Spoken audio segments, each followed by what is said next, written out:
Sini saya akan menjelaskan tentang resensi buku yang sudah saya baca yang berjudul Gagasan yang Menjadi Peristiwa. Buku yang berjudul Gagasan yang Menjadi Peristiwa karya Profesor Dr. Andus Edi Kristianto OFM merupakan sebuah karya ilmiah sekaligus reflektif yang memotret sketsa perjalanan sejarah Gereja Katolik dari abad pertama hingga abad ke-15.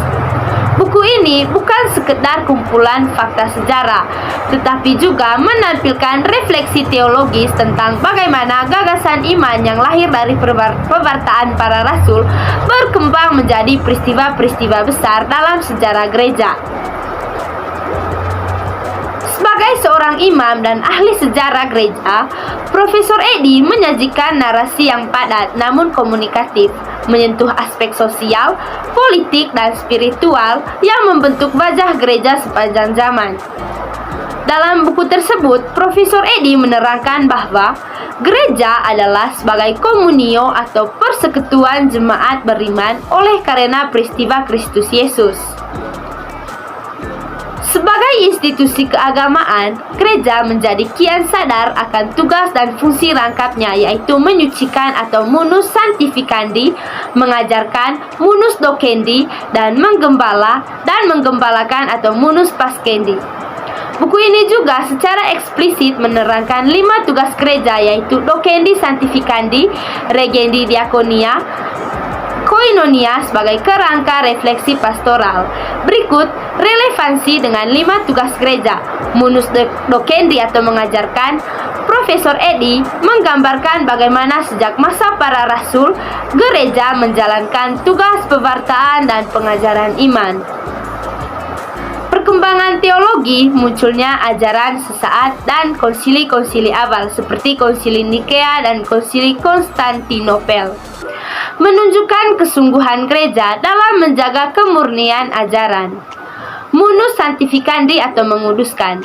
Gereja membangun kehidupan rohani umat lewat liturgi dan sakramen yang mulai diatur secara lebih sistematis, terutama setelah konsili Trente.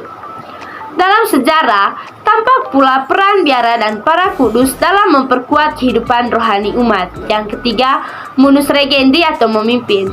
Buku ini menyoroti dinamika kepemimpinan dalam gereja, termasuk relasi antara pasu para uskup dan penguasa politik. Peristiwa seperti skisma Timur dan Barat tahun 1054. Dan awal reformasi gereja memperlihatkan tantangan dalam memimpin umat secara adil dan setia pada Injil. Diakonia atau pelayanan sosial. Meskipun tidak terlalu eksplisit, buku ini menampilkan wajah gereja yang melayani, misalnya dalam pendirian rumah sakit, biara, lembaga pendidikan, serta peran para santo dan santa yang hidup dalam pengabdian serta pelayanan kepada orang miskin, sakit, dan terlantar. Koinonia atau persekutuan. Sejauh gereja juga dipenuhi perjuangan membangun dan menjaga persekutuan, baik internal di antara umat Katolik sendiri maupun eksternal relasi dengan agama ortodoks dan masyarakat dunia. Penekanan pada konsili sebagai sarana membangun persekutuan iman juga tercermin jelas. Kesimpulannya saya ambil dalam buku ini sangat layak dibaca oleh siapa saja yang ingin mengenal wajah gereja secara historis namun juga reflektif. Gagasan iman seperti Tritunggal, keselamatan, dan pelayanan tidak hanya tinggal dalam teks, tetapi terwujud nyata dalam sejarah yang panjang dan penuh tantangan.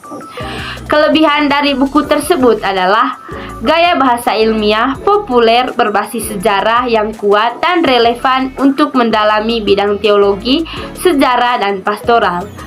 Buku ini juga sangat cocok untuk siapa saja yang ingin mendalami akar historis gereja Katolik.